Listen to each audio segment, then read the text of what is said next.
Hello and welcome to the Tifo Football Podcast. I'm Joe Devine, and today I'm delighted to be joined by, it's JJ Bull the Bullard. You have to look at my name on the screen. It's written down there. It says the Bullard today. Oh, I see. You like it? It was more that you looked at me, then looked at your screen before you said my name. I've known you for about 5 years now. It's because I forgot your nickname. It was written down here. Oh, I see. Today, of course, it'll become clear why. Although we didn't use your nickname today. We used a scream, didn't we? JJ Bull the... Yeah? Yes. You like that? Also joining me is Jonathan Dog Mackenzie.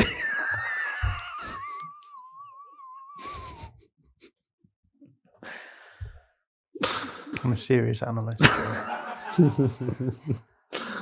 It's Jonathan Dog Mackenzie.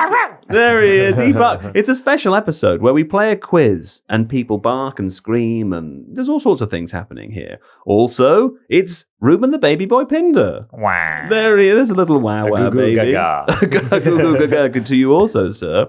I'm sorry. I was supposed to introduce you as the Goblin King, apparently, but I didn't do that. I called you the dog instead. Kaya doesn't have a nickname. No, I have this issue throughout my life where I have an alliterative name, first name and surname, which both begin with K. That's true. So when people try and insert a third alliterative word in there, it often doesn't end well. Right. And so I don't really get that many nicknames as a result of that. So it's a sad life. Isn't it? It's quite a sad life, yeah. Unfortunately named. Yeah. Anyway. Obviously, something was cut there, of course. You didn't need me to say that for you to know that had happened. Of course not. Anyway, for today's purposes, Kaya, you are Kaya, North London Forever, Kaynak. Indeed. Yeah? Welcome. Thank you. You're welcome. And also, Steve Hankey's here. Hello. There he is. Now, what did we do on today's podcast episode? Listener, let me tell you, how has the Premier League Christmas tree settled before the day of Jesus' birth, writes Steve. Again, you didn't need me to tell you that Steve wrote that, but I'm going to say it anyway. So today, we talk about Aston Villa's phenomenal end-of-year form. 10 wins in a row. Absolutely outrageous. Best exemplified by the excellence of England's Morgan Rogers, who Reuben insists that we discuss a little bit as an aside, for the England team. Yeah, well, I just thought it'd be funny, but he's very, very good, and he's banging in the goals, which the nerds will tell you is unsustainable, but Morgan Rogers' feet will tell you he's going to keep doing. His feet talk. Yeah. That's very creepy. He does his talking with his feet. Does he really? Must be hard to find romantic relationships. Now, we play part 1 of the Tifo Football Christmas Quiz. Yeah, part 2 also happens in this episode. It's kind of confusing, but we split them into 2 different parts. After the break, we discuss another crazy game in the Premier League as Newcastle United and Chelsea shared the spoils. Right, Steve. We delve into the arts and crafts movement for inspiration as to what would replace God Save the King, the national anthem, with If We Had Power. Arts and crafts, Steve. Yeah, so William Blake and like Dark Satanic Mills, that's all very... Arts and crafts. Yeah, it is. It's in that era, the arts and crafts movement were looking back to this pre-existing medieval time, nature-orientated against the enrolling Industrial Revolution. So even though you didn't explicitly say arts and crafts movement, you didn't realise you were actually channeling it at the time. I thought you meant like making sticky pictures as a kid. Partly that, yeah. That's what arts and crafts means. Yeah.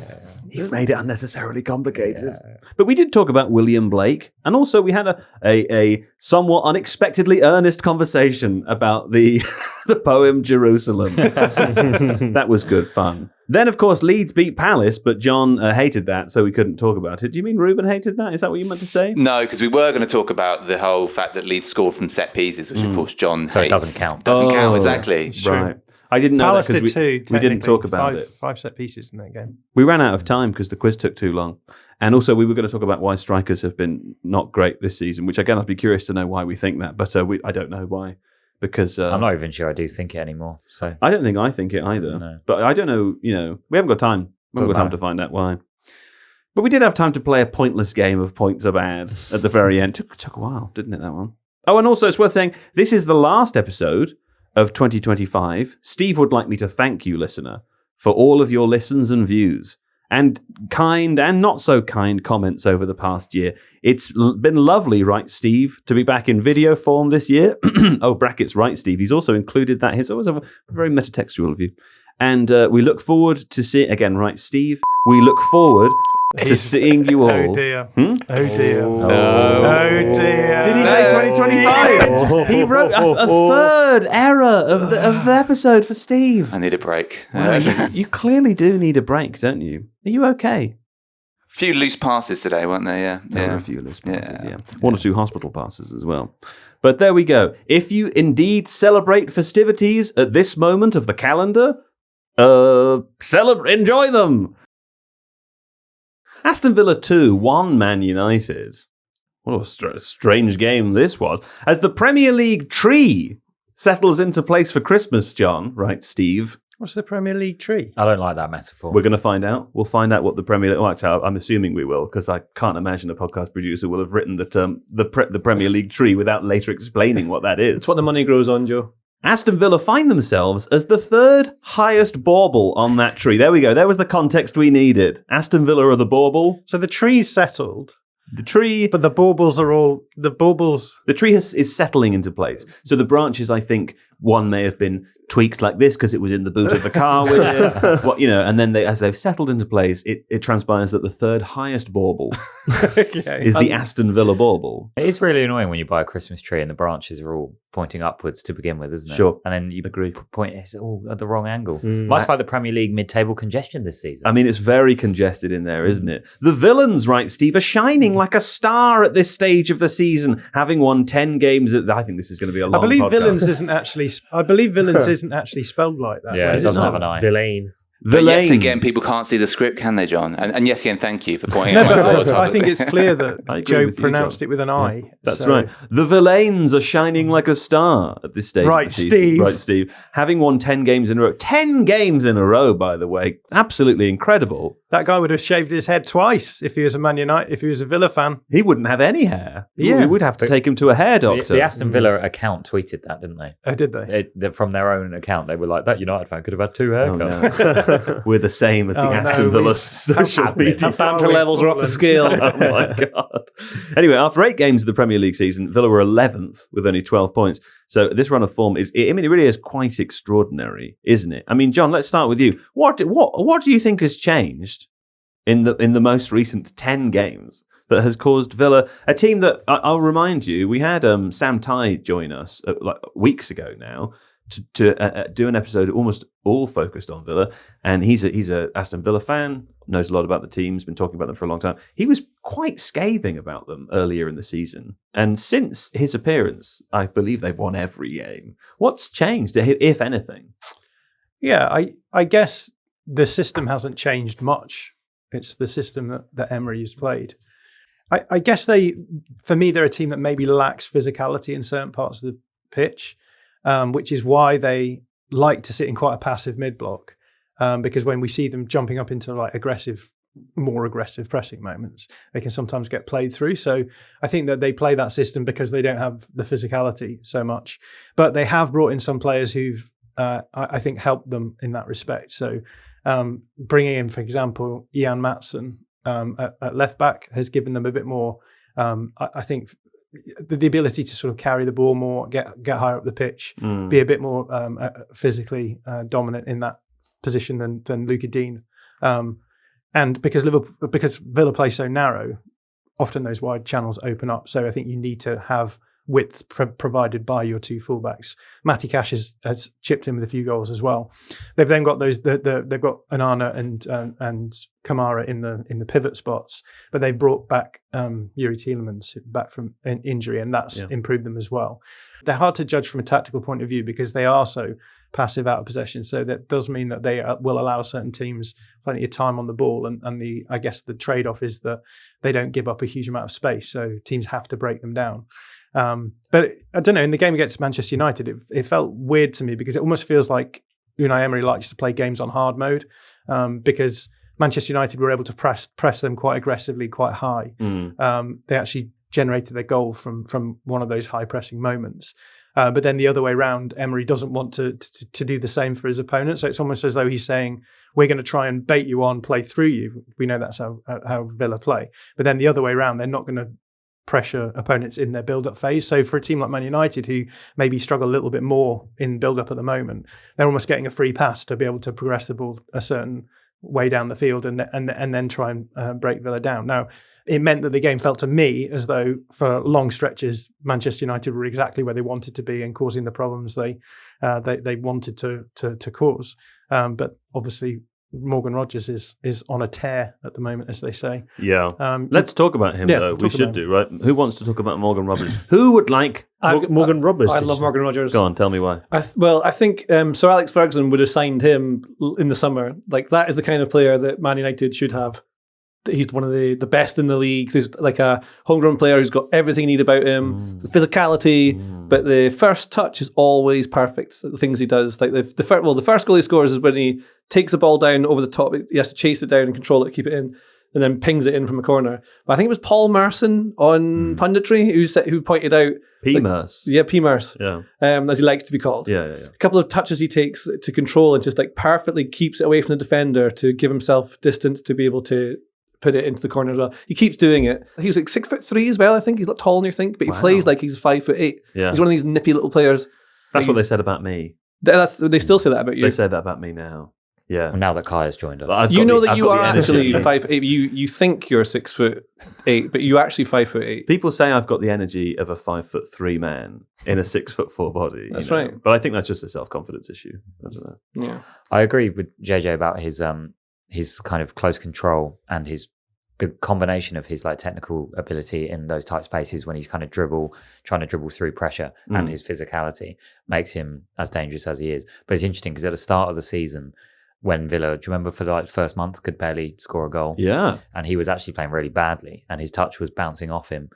And I asked Sam Tighe what is behind his kind of transformation into the most informed player of the league. And apparently there doesn't seem to be a secret. It's just he just kept playing him. And he eventually settled and got into a rhythm. Because he was great at the end of last season as well, wasn't he? Yeah, and had that very unfairly disallowed goal against United that meant Villa were in the Europa League instead of the Champions League. Sure. But with Morgan Rogers, I think the big question is, does this form put him into Thomas Tuchel's starting 11 for the World Cup? I like he's mocking you in two different ways there, John. One, that he's saying the big question, which is we all know that's your thing. I'm the one who asked the big questions, Reuben. I do think it's an interesting question. Whether it's the big one or not, I don't know. But it's not that big. I was just doing it for a reaction. But to take the other team that were part of this game, that all of the talk about Manchester United last week was about Kobbie Mainoo and the other youth players. The entitled youth, the quote entitled youth, and what that's a good name for a band. Write that down. Entitled youth. What Amarim is saying, or has said, or is perceived to have said about them in press conferences. But one of the kind of straightforward things that he said was simply, well, Kobbie Mainoo plays in Bruno Fernandes's position and therefore doesn't get to play. I do wonder if Morgan Rogers is going to be one of those unlucky players that just happens to be the same age as, or maybe even 1 year older than Jude Bellingham, and going to be behind like presumably a generational talent, who is also Jude. Not all of the best players are like this, right? But Jude Bellingham is one of the best players where he just plays anyway. It doesn't matter if he's not really playing that well. He just there's something about him that like insists that he plays. But I think the fact that Rodgers is kind of drifting to the left a lot for Villa now might play into his favour for the England sort of conversation, because both his goals sort of came from that left-hand channel. He's kind of drifting in and doing a lot of damage in there. He's kind of becoming a moments player as well. Like, he's not, I wouldn't say he ran the game or anything like that, but in crucial moments, he's being decisive, which is kind of key at international level. And he's making big differences for Aston Villa from that left-hand side, which obviously the number 10 position in England is ridiculously stacked, but the left wing position, Marcus Rashford is doing it pretty good at Barcelona. Anthony Gordon's kind of been in and out of form this season. Beyond that, there's not too many players. I'm sure people in the comments will tell me more, but I think that might be his better bet of trying to get into the England team. Okay. Well, you got to play all your best players. And so you put Foden, Bellingham, Rodgers, Palmer. I would say put them all at the same time. Yeah. Saka. Get Saka in there as well. Eze. Put Rodgers in goal, I think. Oh, yeah. I think so. 6'3". Yeah. He could probably score from there. Works for me. He is. He's just 1 year older, right, Steve? Also, Steve wrote, since our episode with Sam, which was on the 24th of September, Villa have only lost to go-ahead Eagles. And that is it. There we go. So it's basically Sam Tighe's fault. That's what's happened. I think it might be. Yeah. It's incredible. We've had two of those now, haven't we, on the podcast? We had Sam Tighe being very rude about Aston Villa. I thought awfully rude. I knew back then. And then we had you saying Liverpool were going to win all these games that they then lost. You remember that one? Villa. Yeah, I do remember that. Villa did lose that game though, right? Which game? The Liverpool game. So surely that was after Sam. No, I just checked. Really? Yeah. Steve sounds shakily confident. Yeah. I'm sure we had Sam on before that game. No, 24th of September. And then, just checked through. And if I'm wrong, I'm going to go check and then apologise in a second. I know you Carry can't on. see John's face, Steve, but he doesn't believe you. Anyway, let's move on. Man United lost Bruno Fernandes to injury. We were just talking about him a moment ago. At the same time that Kobbie Mainoo was also unavailable due to injury. So all of a sudden, the Man United team a little stuck for creative. Oh, England should play Kobbie Mainoo too. Yeah, maybe they should do that as well, shouldn't they? Yeah. The second incarnation. 8 midfielders. Yeah. I would be on board for it. Do you remember the Thiago Motta formation that everyone misunderstood? Let's do the misunderstood version of that. I agree. And just have them all in the middle. At least it's art. Yeah. 2-7. 1-2-7. Yeah. People were just looking at the pitch the wrong way, weren't they? I think they were. They were looking at it sideways. Or at least he was talking about it sideways. Depends where you are in the stadium, really. Yeah. That is true. Yeah. That is true. It's bad timing for Kobbie Mainoo also being injured right now, isn't it? Although I think the thought is that his injury is relatively minor and Right. therefore he could see some playing time. Yeah. But there's been so much talk about him. I mean, the T-shirt that went viral didn't really help his case. But What was the T-shirt? Was it just free just said Mainoo? free Yeah. Kobbie Mainoo Free Kobbie on Mainoo. There's his brother wearing it as well. at It Old was his Trafford. brother. Yeah. Brother-in-law. Yeah. Brother-in-law. At Sorry, Old brother-in-law. Trafford. Imagine having family members who support you like that. My family wouldn't. Get him out. Doesn't deserve They it. regularly write to me and say, sack him. He's rubbish. Oh, that's who it is in the comment section. Yeah. The big question is, why is John still working here? But Mainoo's been on the bench and there's been a lot of talk about he doesn't get much game time and he probably does deserve a bit more, but he's been coming off the bench for like 20 minutes here and there. And I don't normally agree with everything Roy Keane says, but he made a point recently on that show saying, just bide your time. You're like 21 years old. Like, it's okay. Like, you don't need to kick That's up true. a fuss and leave because you're not starting at 21 just because he had a premature break into the first team. Like, Roy Keane is a guy who would kick up a fuss at 21 if he wasn't playing there, right? Is very he not? true, yeah. Probably. Well, and then he'd make a snide remark about how it never happened to him because he was too good. Yeah. I think also, I genuinely think Messi and Ronaldo have set expectations unrealistically high for young players who want a benchmark because I think maybe when you were Roy Keane, you could start at 21 and say, okay, give it a few years. I'll wait to be a starter at 24 and it's still fine and you have a great Premier League career. But with Messi and Ronaldo, scoring 50 goals from 20 years old. I mean, Lamine Yamal isn't going to be 21 for 2 years, 3 years? There you go. There's also that. It's Roy shifted. Keane was ready when he was younger. That's why he got in the team. And he can also Sure. play in the midfield too, definitely. I don't think Mainoo can really play in that too. I don't Right. think he's got it. I think if he's in a 3, he can be the more advanced. I think he's misprofiled. I think people think he's not something that he is, a bit like McTominay was forever. Yeah. I think he's better in the final third, receiving passes rather than making them. He likes to carry it. I think he's a bit like McTominay, actually. Right. And so you're probably better playing him further up, but I don't think he's going to really create or produce that much. Right. And I think everyone's just got this mad thing, this young English players come through and they've gone, oh my God, he has to play every game. Right. And he's all right. He is good. He is really good. Yeah. But if he played for a different team that wasn't Manchester United, do you think there'd be the same level of clamour? I think it would be not... the same thing. I mean, I think James Garner has been amazing at Everton this season. He's ex-Man United. He couldn't get in the team, so wasn't quite good enough, but he needed to go somewhere to really cement himself in the team. Yeah. I think if it was someone like... I don't know, if they were playing a 3, I think he'd have had much more time playing, and I think he would probably be further along, but it's really difficult. You don't want to lose players like that from Man United because they're squad homegrown. You want to keep them in because you get some identity of the club as well.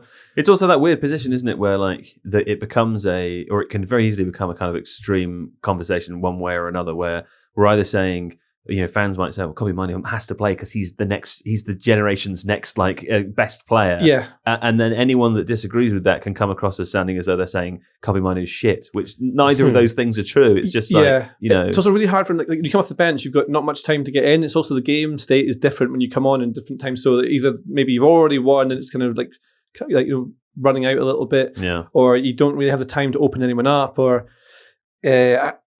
I don't know if he should go on loan. Maybe I remember like Jack Wilshere went on loan from Arsenal, didn't he? That was like the making of him. Yes. A lot of players do that, but I think he's already shown he's good enough to play at the level that he is at. Yeah. But I don't think he makes them better. If that makes sense. It does make sense. He has played a little bit in the kind of left forward position in the past in this 3-4-3, and now with the injuries that's that what I they mean. have, He's play high up the pitch. which is I agree with you. And even then, that position's probably not quite ideal for him, but it's better than playing him as deeper as they want to. But because they've got some other injuries now, so there might be like Mount's gonna. You could play Mount deep. Mount might have to move across. I don't think he's got quite reshuffling. the size, physicality to be in there. You need just more athletic players in that bit, especially the way that Amram wants to play. Either way, Ugarte and Lisandro Martinez is not a central midfield partnership that they would be pleased to be playing. Absolutely not. Okay, well, listen, why don't we... Hey, Steve, I know this isn't what it says in the plan, but do you think, what if we did a little bit of quiz now, and then some chat, and then a little bit more quiz later? Yeah, that's nice. Yeah. Well, I think before we do that, you should read the highlighted text that you haven't read yet. Which bit is that? It's Oh, here it is. I didn't even notice this, John. It is here. It says, John was right. Liverpool beat Villa 2-0 on the 1st of November, but it was at the bottom of the page, and so I missed it. Oh, Steve. Goodness me.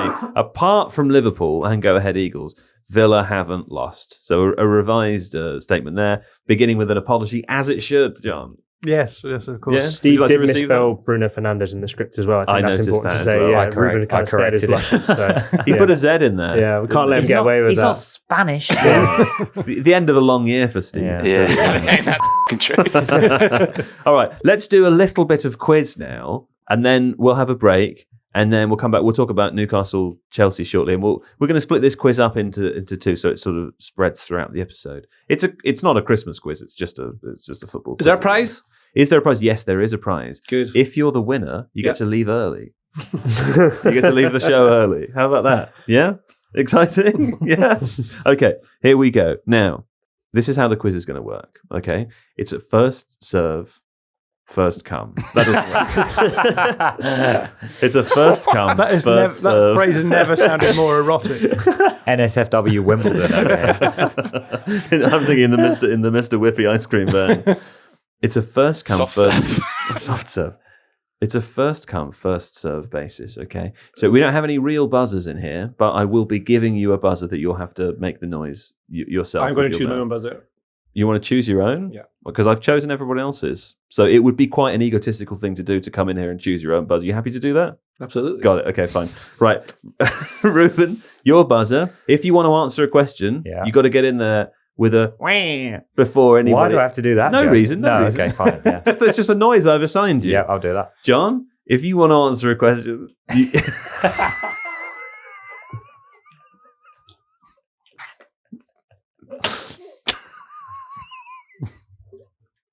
you got to get in there with a okay. You got to do that. Kaya, you weren't here in the past, so if you want to answer a question, I want to hear North London forever, whatever the weather. Yeah, No okay. problem. All the way through. And what will we be hearing if you want to answer a question, JJ?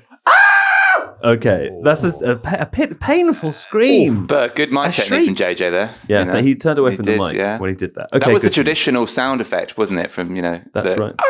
That's right. What's it thing. called? Yeah. The scream. It's got a special name. It's got yeah. The shriek. The Movie villain scream. scream. Yeah. Oh, that Hang on. scream. Wilhelm. That's it. The Wilhelm scream. Yeah, very scary stuff. Okay, right. So you all know your buzzers. Mhm. Yeah. If you want to, don't look at my computer I'm because I not. think you can see the answers. I actively looked away from it. Great. Okay. If you know the answer, please and you got to make the noise quickly. Okay, I'll be the arbiter of who made theirs first. Mhm. Here we go. Here's the first question. We all know who the top scorer of the Premier League is so far this season.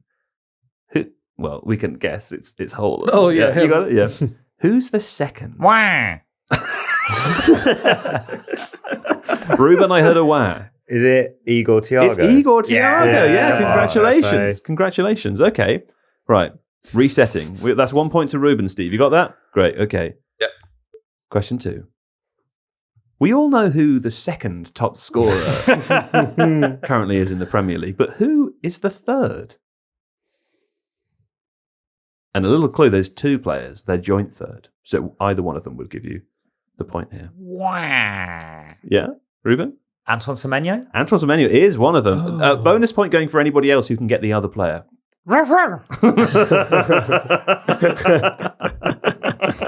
Yes, John. I don't know if this is right, but is it Phil Foden? It's not Phil Foden. Good guess. It's not. No, it's not. If you want to talk, you got to bark.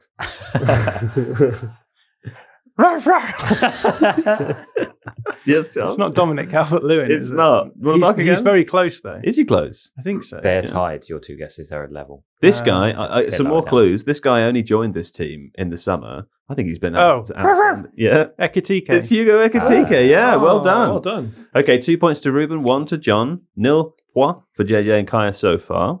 Okay, here we go. Question number 3.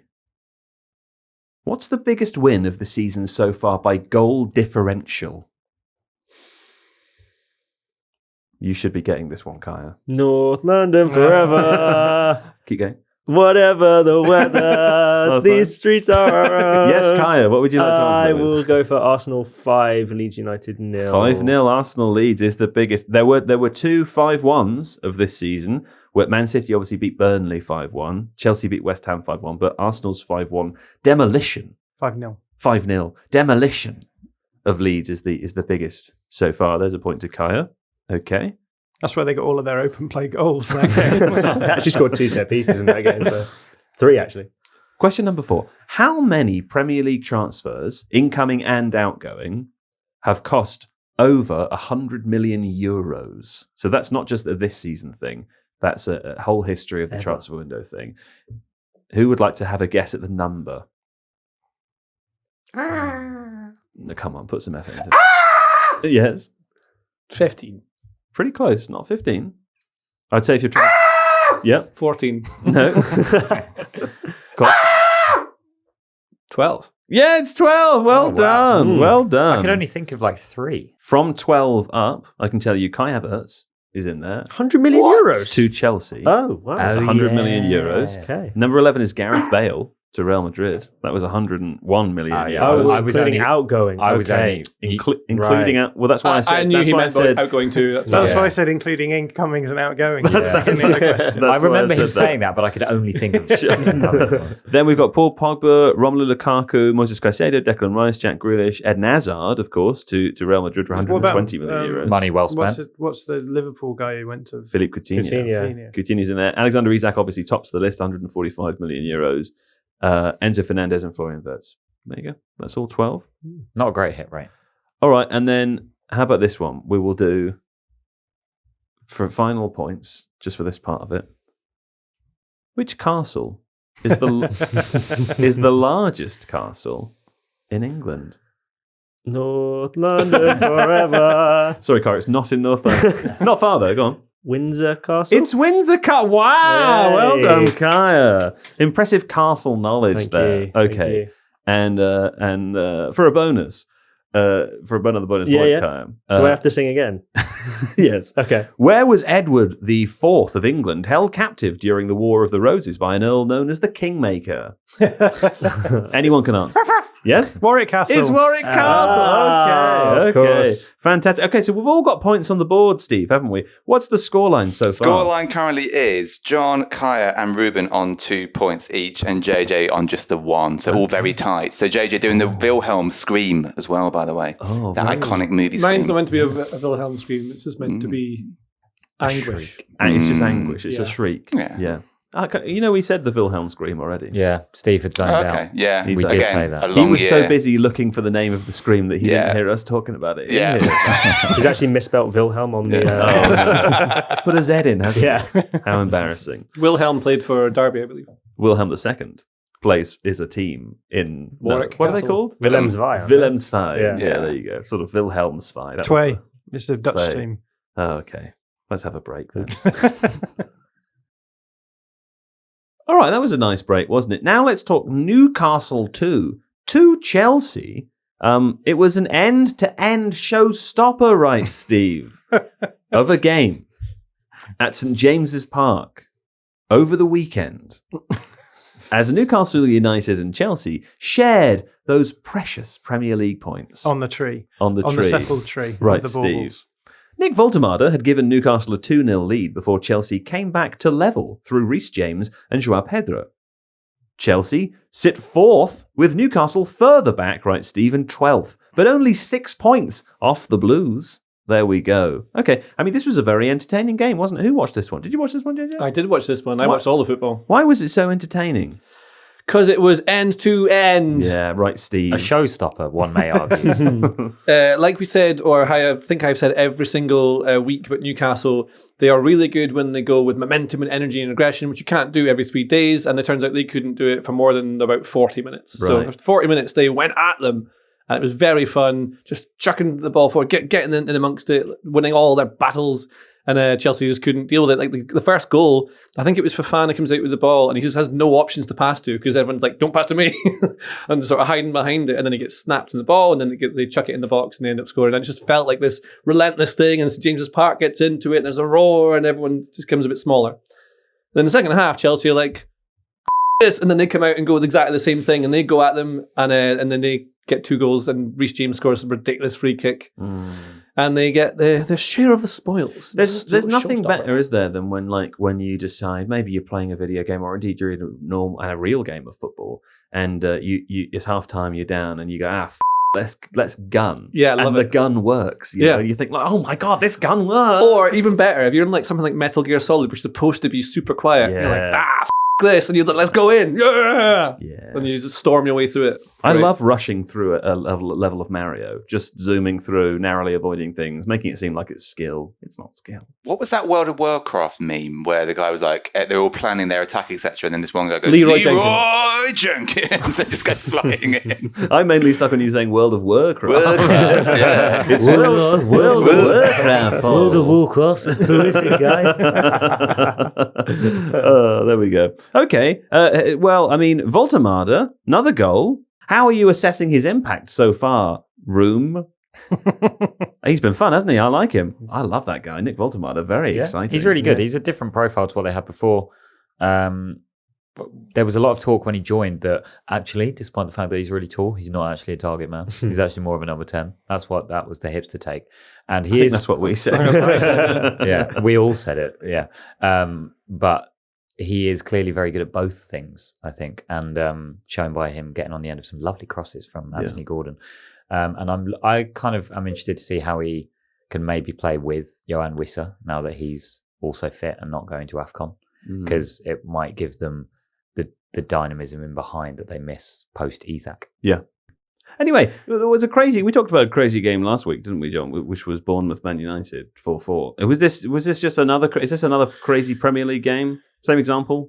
Yeah, in that conversation, we talked about how there's a lot of teams now who are using, physicality, intensity to destabilize opponents who are trying to possess the ball and control games with the ball. And I think what's really interesting in the Manchester United game, as in the Newcastle game, is in the first half of that first half of that Manchester United Bournemouth game, Man United put up, I can't remember what it was like 2.5 XG, and you got it right and I got it wrong. And it was great fun. Yeah.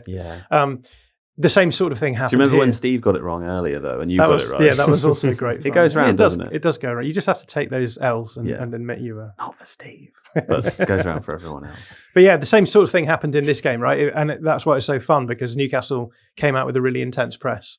As a result, were able to stop Chelsea from doing what they were trying to do, which is trying to access the space in between the lines. It's something that Newcastle had a bit of a weakness this season.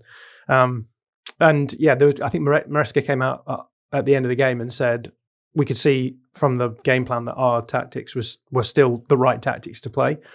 So we sort of knuckled down and doubled down. We put Enzo Fernandez in there for Malagusto. So we had 2 pocket players who are a bit more natural pocket players. And then with the intensity of the Newcastle press dropping off, then the game sort of followed the way that they wanted from the beginning. So really kind of interesting that we're starting to see this happen now, where yes, you can get teams coming out really physical first 20 minutes, and it's not necessarily about being good all the way through a game. It's about managing games through periods.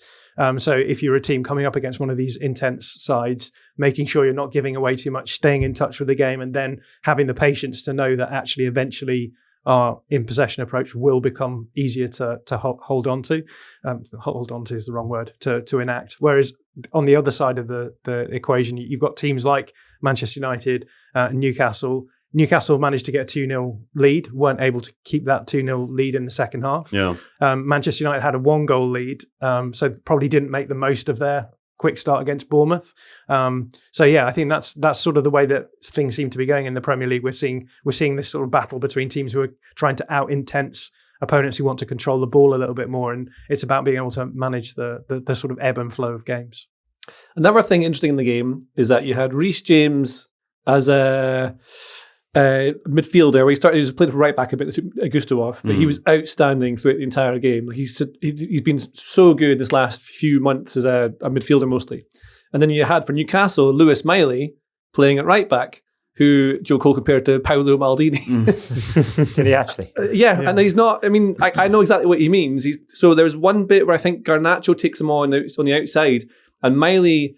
His distancing's perfect. He's got him lined up. He just blocks off. He takes him down the line, and he just can't get anywhere. Muscles him out. It's brilliant defending, like properly superb. And Miley's a big, tall midfielder. We see this quite a lot now. Them dropping into fullback because they've got the engines to get up and down. But then oftentimes you can just move them inside the pitch as well. Yeah. So I wonder if Miley. I wonder if they do that with Miley again. He's good, really decent as a central midfielder.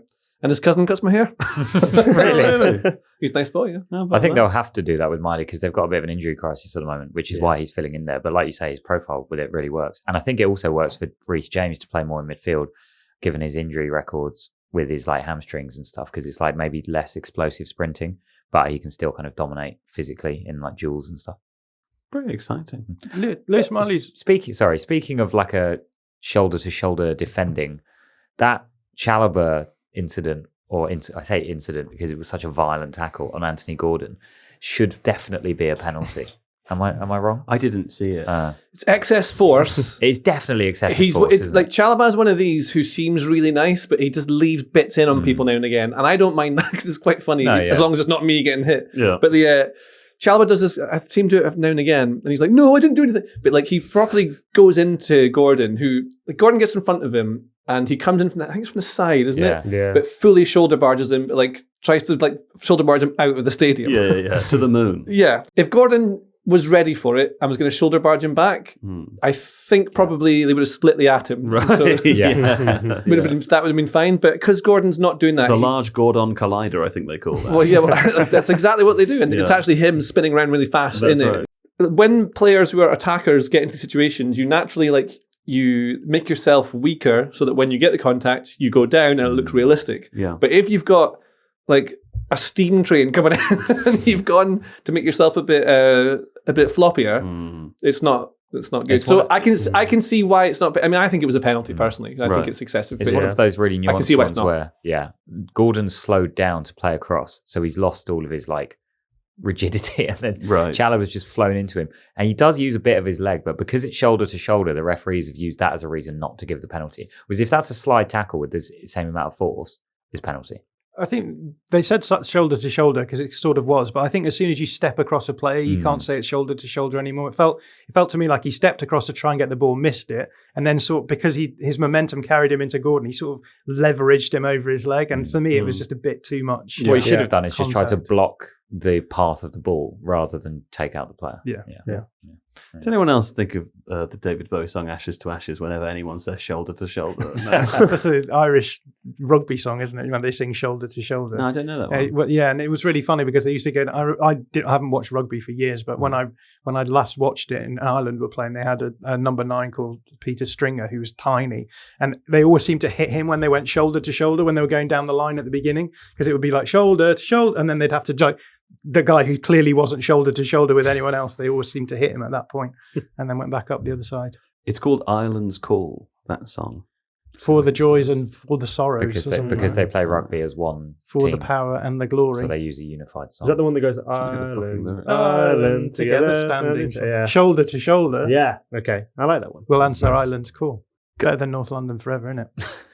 Come the day and come the hour. Come the day and just come the you hour. wait for the next rendition. Come the power and the glory. we have to answer our country's call. How does that Sounds make like you we're feel? going to war, How does that doesn't make it? you feel? It makes me feel I think that's the scared point. that I'm It's kind going of to be what a lot of conscripted. national anthems are, or not national anthem, obviously, but like Yeah. things like that. A little bit of stuff like that, isn't it? Do you know what's the Scottish national anthem? How does that one go? Flower of Scotland. Oh yeah. How does it sound? What's the first Oh, line? flower of Scotland, when will we see your legs again? When we see the flower's legs. Yes.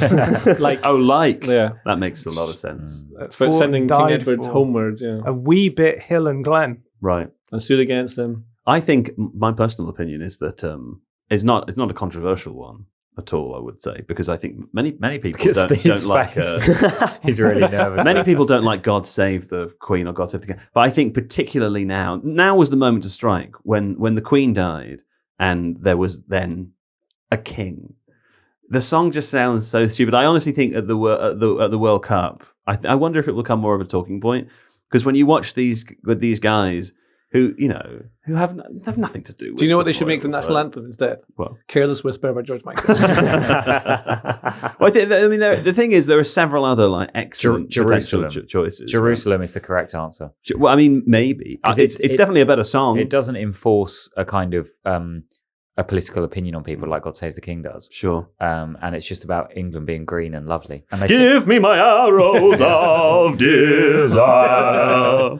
and they sing it at the cricket, and it's magic. That's true. Should we see like I wonder if there are any betting odds on what the national anthem would be changed to. What could the English national anthem be changed to? Okay. England by the national. So Land of Hope and Glory is the other one that perhaps comes up. That's a bit too jingoistic for Over me. land and sea. There's also Rule Britannia, which I don't know. No. Rule Britannia, Britannia rules the waves. England never shall be. Don't. Good Lord, it could not Yeah. possibly be that. It's very imperialist. Good melody, Nice though. one. That's really annoying, isn't it? That's the thing. It is a good Catchy melody. melody. I actually think that Jerusalem is an incredibly political song. I quite Is it? like it. It's quite socialist, I think. Is it? Let's It's read the basically saying lyrics. it's basically saying, the first line is, "And did those feet in ancient times walk upon England's mountains green," or whatever it is. Yeah. And was the Holy Lamb of God, John? Not was the Holy Lamb of God, John. Was the Holy Lamb of God on Right, England's Steve. pleasant pastures seen? And did the countenance divine shine forth upon our clouded hills? And was Jerusalem builded here among these stark And satanic It's a mills? rhetorical question, right? It's saying, how would you feel if Jesus walked in England right now? Because it's a bit. What does shit. it mean among these dark satanic mills? Well, yeah, he's talking about the Industrial Revolution, right? So he's saying, what would Oh. Jesus think if he came here and saw the fog, the smog. and Green the mills pastures and the being way that you're built on. treating people? Jesus It's- famously hated smog. He wasn't a It's fan true. of smog. and he hated the Industrial Revolution. Yeah, he didn't like. He thought, why are you trying to make a god out of machines? You know? You'll never see Jesus with an internal combustion engine. Jesus would hate ChatGPT big time. It's true. And He and would hate if William Blake were to write that song now, Yeah. he would change it to, I did not understand that song, but fair enough. I still like it. Yeah, no, I agree. I think it's stirring. It's like we should expect kind better. of amazing though how many of the poets around the time of Industrial Revolution were like, it was better in the past. We liked it more in the past. Where are the Industrial Revolution poets who are like, yeah, let's build more machines? What a chimney. Yeah, the age of steam. By the way. Good Lord. The other great quality of that hymn for national anthem purposes is that God Save the King ends on a downward. Yeah. Du, du, du, du. And with this one, you can actually lift it up and go on England's green and pleasant. And it's much That's more true. positive. You know Yeah. what I mean? Yeah. I mean, this, just to finish it, bring me my bow of burning gold, bring me my arrows of desire, bring me my spear, oh clouds unfold, bring me my chariot of fire. I will not cease, JJ, from mental fight, nor shall my sword sleep in my hand, till we have built Jerusalem in the middle of... No, wait, sorry, not that bit, Steve. Oh my sweet lord! Something got cut! Jeez, that might be the worst of the year. A Christmas cut. Oh no, that was a real turkey, Steve. A real turkey. Anyway, what are Do you we not find it doing now? inspiring though? It's inspiring. I'm inspired. It's saying, by you know, it. we should fight for Not that better. version. I Yeah, that listen, one man. wasn't. I would love a spear. I'd love to have a spear And a and some chariot of fire. arrows of desire. I'd love to ride around in a chariot of fire. You know, I'd take an Uber, but chariot of fire. That'd be fantastic. Should we do some more quizzing, Steve? Oh, please, yes. Great. Fantastic. We're back in the Christmas quiz zone. Remember your buzzers. If you would like to buzz in, buzz. Now, here's the first question. In 2011-12, David De Gea was the Premier League's most expensive goalkeeper by transfer fee, costing Man United 25 million euros. Today, how many Premier League goalkeepers since have been more expensive than that as transfer? And I ask this because I thought, in my head, I was like, who's the most expensive goalkeeper by transfer? And I thought, I wonder if it's still David De Gea. It's not. In the Premier League. In the Premier League since. Since then, Yeah, since then, Is transfers. it a bonus point if we can name the most expensive goalkeeper? I'll decide what the bonus points are when you start singing the song. Okay. North London forever. Okay, how many do you think? 6. No, Cool. it's more than that. It's one of those figures that is really bog standard. Like anyone could cost more than that. You know what I mean? Like a very below average goalkeeper could cost more than 25 million. Absolutely. It was pretty expensive at the time. I remember people thinking like, wow, 25 million euros for a goalkeeper? There's only Ferguson's nine crazy. Surely Aaron Ramsdale costs more than that. Oh, yeah, I forgot that. 30. It's not 30. It's 13. Oh, Okay. that's what I said. Yeah, that's what you said, right? Yeah. There's a point. I think there's Steve shaking his head. Steve shaking his head. I'll give you though, because you were the screamer and the answerer. I will give you a bonus point if you can name 5 of them. Oh, Alisson, Alisson's in there. He cost 72 million euros. Ederson. No? really? Oh. Edison surely is in there. Oh, Edison is in there. He's 40 million euros. Yeah. David Raya. David Raya is.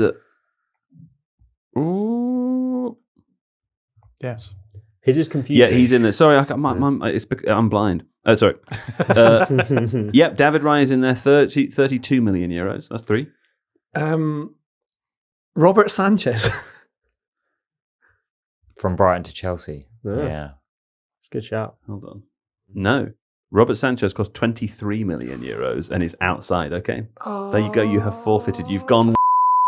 Yeah. There's one that I know Kaya is desperate to say, so I'm going to sneak in ahead of him. Is it Kepa Arrizabalaga? Kepa Arrizabalaga is the Kepa. top player. Cost 80 million euros. You'll remember when You used when he went to Chelsea. Here's the other players on the list above David De Gea. So just Is above. Ramsdale in there?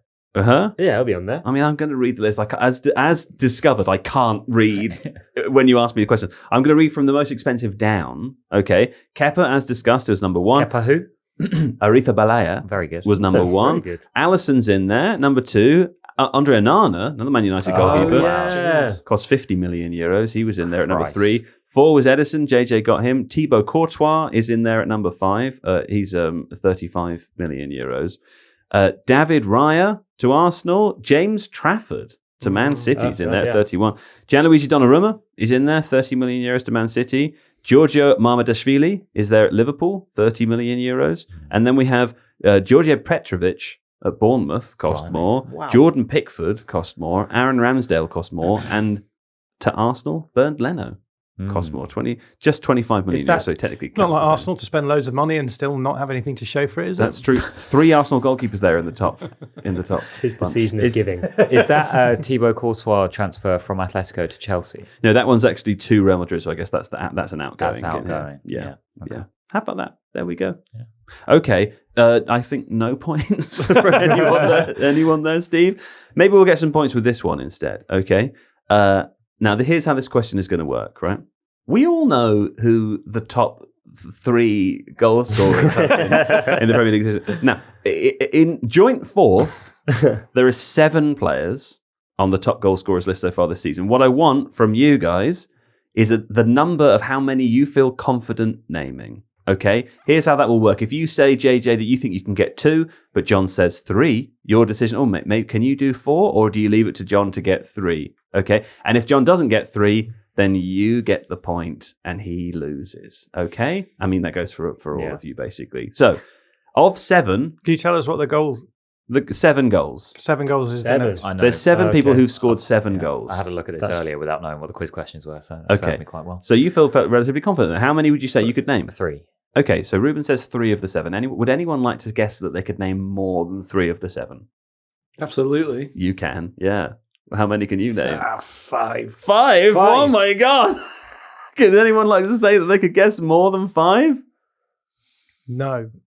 Kaya? I think Kaya's going to say yes. I want 6. Oh my god! Kaya says okay. No one's going to say. Is 7, it like right? That's if crazy. I get one wrong, I buzz out like JJ with the goalkeepers? Yeah, I Or mean can you can't name just as many list wrong ones as No, I you like? can't list every player. Okay. If you get one wrong, if you get one wrong, you're out. Okay. Well, that could be the end of it. Here we go. You said you can get 6 of the 7. I've said I want to get more than JJ. If you I don't get know 6, you'll get 6 points. Oh, okay. If you don't, you'll get minus the number that you get wrong. Yeah, and everyone else. Surely he's only gonna they'll get be one wrong. Spread Yes, throughout the. then I might as well get the first one wrong. Don't worry, the scoring. No, that means you'd get minus 6 points. I understand. You wouldn't want to do that. I understand now. Here we go. Okay, go. Phil Foden. Phil Foden's in there. That's God for one. that. That was Wow, this is so tense. The most stressful moment of my life. I'll give you clues as well because it's hard. Can I have We've the already clues? named. Whoa, half of whoa, them, whoa, haven't we? whoa, whoa, whoa. We've named some already, haven't we? I don't know. Have we? So who's been said? You said Semenyo. Earlier we said Haaland. someone was pretty near, pretty close. Yeah, and The best dressed player in the Premier League. The best striker in the Premier League. I think you'll But find. is it? He Outrageous. needs extra clues. Look at him. He Dominic still doesn't know the Calvert- answer. He knows all the footballers. Dominic Yes. Calvert-Lewin. There you go. Okay, that's I 2. thought he only had He, 6. JJ, put it this way: he's currently on minus 5 points. So he needs our help. Okay, It's easily reverse psychologized by JJ. It's quite a intense game, this, because you Very go from like intense. -5 to potentially 6. It's points, even more right? intense where I'm sat in the studio. I've got a massive spotlight right on my face, which is making me even hotter and sweatier. okay. One of these players is very tall. Nick Voltamada. Nick Voltamada. Oh, he's got 3. He's got 3. He's got go. 3. I don't know if I'm Let's enjoying go. more you getting them right or JJ being at the start. Okay. See if you can edge towards one without a clue now. No. Ruben's a big fan of one of these players. Jean-Philippe Oh, there he Mateta. goes. That's number 4. Wow. God, you're so good at this game. You gave him all of half a second to think without a clue. Okay, that's 4. Yeah. Yeah. What about another player that we've mentioned and talked about quite a lot on today's episode On already? today's episode? In the Oh, first God. section for being great and scoring 2 goals. Yeah, Morgan Rogers. Morgan Rock, where did he get that from? Oh my These god. are That's 5. Those are the 5 I would have got. Really? Yeah. Are they actually? Yeah. You would have got those 5. I know Yeah, very one more. impressive. I wouldn't have got all of those. I don't know if I'd be able to get 6 now, so here Okay. we go. So if I get this wrong, I lose everything. Yeah. No, you lose there's 1 point. There's 2 players left. Okay. You lose 1 point. Your house, your passport. yeah. Okay, Yeah. okay. Oh Christ. Okay, No, I'm not helping you now. that's fine. You haven't helped me the whole time. I'm gonna go for Daniel Welbeck. Danny Welbeck's on the list. Yes! He named 6. Really he good. named 6. Okay, that's 6 points Yeah, for you, Kai. thank you. Now, Never in doubt. JJ, if you can name the 7th, you'll get 7 points. What? Oh, it's incredible. It's incredible. Who could that be, though? If he loses, does he lose 7 points? If he loses 7 points, yeah. Do you choose to accept this risk? Obviously for the fun. This is stupid. I don't know if it helps. I would never have guessed this. Can you give me one little?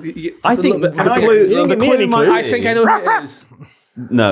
No, you can't. I can't. If he gets it wrong, if he comes Down, boy. down boy. If he gets it wrong, I'll come to you. Is this a fair clue? I think many of these goals might have been earlier in the season. I don't know the answer. Oh, mate. the answer's here. You see the answer?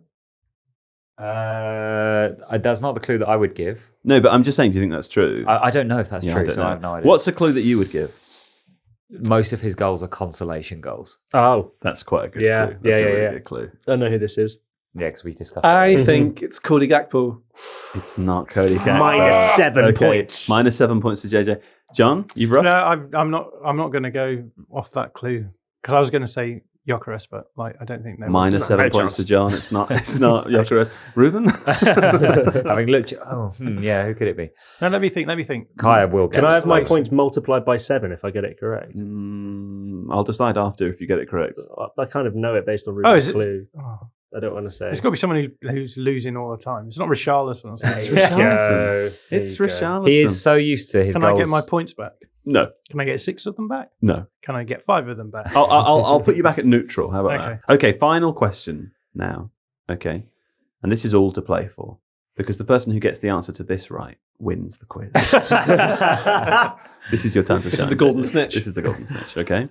Now remember your buzzer sounds. If you buzz once and you get the answer wrong, you have to wait before you buzz again until everyone else has had a turn. Mm-hmm. I mean, I'm on 0, so there's nothing riding on me, just roughing. How many competitions, according to Transfermarkt, and so that could be domestic cups or European cups or whatever, how many competitions has John Joe Shelby played in his career, according to Transfermarkt? 7. You know there's $2 in your... Come on. You said 7. that's wrong. Back to 0, I guess. Yeah? 12. Very close but wrong. Wow. Very close but wrong. North London forever, whatever the weather. These streets are our own. I'm Yes, not done yet. And my heart We'll leave you never. Our blood will forever run through the stone. The peaking. It's never been so loud in the Emirates. I can put the has it, limiter. Steve? I'll turn the speakers up for you. Yeah. Perfect. Talk of new national anthems. You pitched that a bit high, to be honest. yeah, That was painful. He came in on the wrong note as well. It was all over the Yeah. place. Wasn't my best The work. second and third line's really, really good. Thank you. First line, lesser. Yeah, I think I got a bit too excited. Answer the question. Sorry, 11. It's not. You picked the wrong direction. Would you like to scream?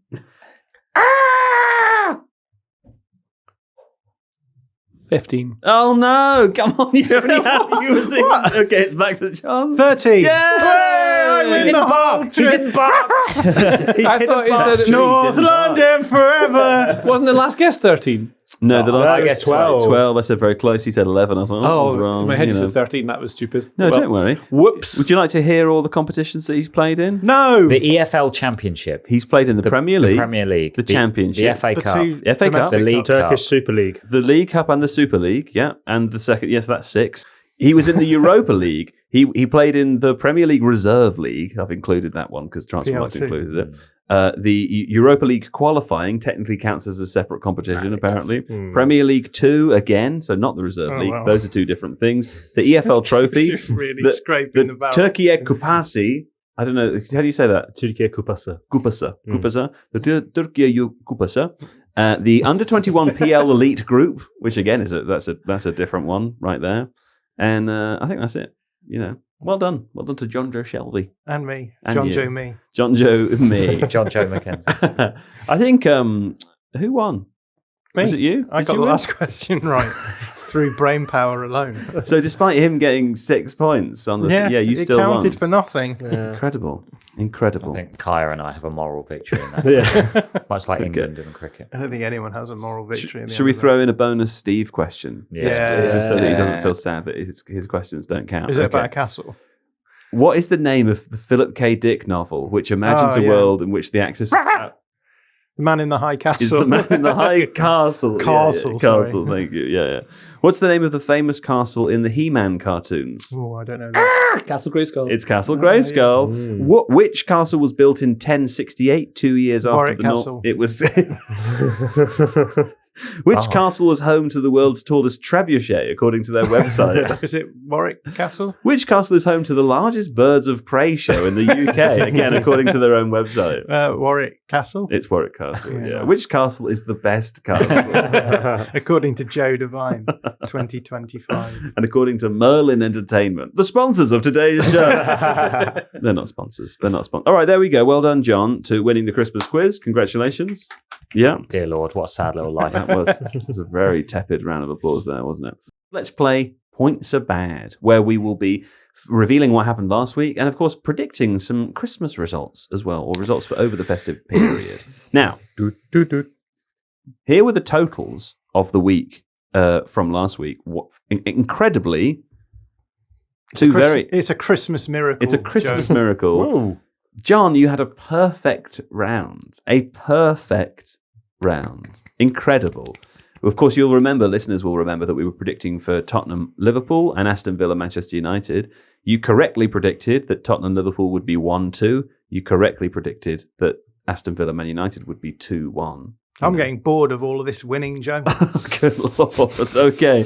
Well, there you go. You added 0 points. The 1-1 bot added 2. What a stupid bot. It doesn't know anything. Incredible. I added 3. I had a pretty good round as well. Kaya, I can't remember who played as you. Jacob played for me. It was Jacob who played. He got 3. And Reuben, you got 3 as well. Congratulations. JJ, you got 6, unfortunately, because you predicted 0-0 and 0-0, and it was in fact 2-1 and 2-1. So that adds up to 6 there.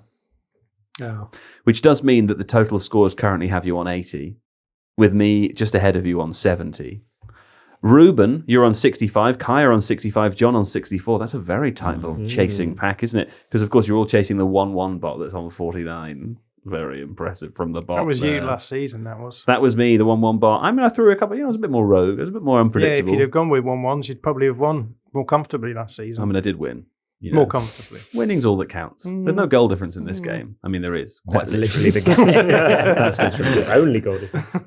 Okay, right, here we go. So, JJ, you were the loser of the week. That means that you get to pick the fixtures that are upcoming. Now, remember, there's no second show this week. There's no shows next week. So you've got a sort of run of 10 days of games to choose from. The next time we record a podcast is on January the 5th. So pick the 2 games that speak to you between now and then. Manchester United versus Newcastle on Boxing Day. Wow, that's a big one. That's good fun. The only game on Boxing Day, annoyingly. Yeah. Is it? When did you say we are filming again? Back on the 5th. On the 5th. Oh, so I've got ages to pick from. Okay. Yeah, you got ages. Manchester City versus Chelsea. Wow, when's that? The 4th. Oh, that's exciting. Okay, so that's just before we come back. Yes. Fantastic. Was it Newcastle United or Manchester United? Manchester United at home. It was Manchester. Fantastic. Both terrific United teams there. Nothing was cut out. Right. Okay, you're to guess first. So Manchester United versus Newcastle United. 4-3. Wow. I mean, to be fair, Well, in the new Premier League, anything could happen. Couple of Prosecco's in the morning. You never know. Okay, and then the other game was Man City versus Chelsea. That's correct. And what do you think for that one? That will be 0-0. I mean, to be fair, I think that could be a 0-0. Okay, terrific. Right, so next up to... No, it's fine. Don't worry. I needed to check who was next to predict Steve, anyway. calm down. Next up to predict is me. So I'm going to say for Manchester United, Newcastle have that terrible away record, don't they? Man United with a terrible home record. Choices. I think that might be... I mean, this is a classic 1-1, I would say. But in lieu of that, I'm going to say 2-2. Okay? And then for Man City versus Chelsea... I think Chelsea are going to win that game. And it's not based on anything other than it just seems like the kind of thing would happen this season, right? Arsenal are top at Christmas, but all their fans are shitting it because Man City are only 2 points behind. Chelsea have been so inconsistent and wobbling all over the place. Man City look like they're going to charge to the title. I think the evidence of my life so far is that what I think is going to happen doesn't happen. So therefore... Chelsea will win, and now instantly. Doesn't make any sense. By what score? 2-1. 2-1. Right, okay. Well, because you both got the same number of points last week, and because you both have the same number of points overall, we're going to go with Kaya first, because he's... Ruben's been barkered a few times, and Kaya hasn't. But Kaya's the more recent member of the podcast, and his name begins with K, which is earlier, and he's taller and I'm tall, and we're in a union together. yeah. And mean? you make a himself. Kaya, what would you like to pick? Man United, Newcastle United. I will go for Manchester United 2, Newcastle United 3. Oh, wow. I mean, Yeah. I love that Good. we're all Didn't want that predicting. score anyway. This is going to be an exciting game. Okay, fine. And then the other one would be Man City versus Chelsea. Yeah. Chelsea are away in this game. Yes, they are. So I will, given that you kind of put all your jinx sauce on Arsenal there, I'm going to go for... On Chelsea. yeah, On Man City. more like, I've complicated into my own head basically Right. by you saying that Arsenal are shitting it. I because they're love top of the that league. Arsenal fans will find any way where anything is a negative thing There's about still 20 Arsenal. teams who can win the league, so it's not... I don't really, think Wolves are going to win the league. Just need. What is it? 17 wins in a row or more than that. Anyway, I will go for Manchester City 1, Chelsea 0. Chelsea, Man City 1, Chelsea 0. All right, fine. Ruben, All right. Well, you were tapping your wrist there because you want this to go quicker. I think. what have I got left? What is it? Man United versus Newcastle. 2-2 has gone. 4-3 to Man United has gone, and 3-2 to Newcastle has gone, and of course 1-1 already gone. Both for 2-1 games. still available. Yeah, lot of Manchester good scores United 1, Newcastle United 2. Okay, Man City, Chelsea. Man City. Hey, Steve, I'm still in the room. buddy. Man City, Chelsea. Manchester City 2, Chelsea 1. Yeah, is that available? It is. Yeah, okay. But there you go. You complained about what was left, but all of the good scores are available. Yeah. Okay, John, you're up last. How about that? I'll take the opposite to Ruben's 2-1. So go Man United 2, Newcastle 1. Is that available? Yeah. Yeah. It is, yes. And then Manchester City, Chelsea. Ooh. It's tough. 2-1 to Chelsea's gone. 2-1 to City has gone. 0-0 has gone. 1-0 to City has gone. 1-1 has gone. Yeah, those are the most likely ones, aren't they? Okay. I think a good 3-1 Man City's in order here. Yeah. I mean, yeah, I think that's probably maybe 2-0. 2-0 2-0 available? City. It is. Yeah, I'll go 2-0 City. If it's 3-1 now, you'll be devastated. I'm just playing the percentages, and it's getting me a long way. That's right. Okay, great. Well, there we go. That's it, isn't it? Right? That's it for the show and for the year. Yeah. Well, Happy New Year to those of you whose new year begins between the end of this show and the start of the new one. And to the rest of you, happy continued year.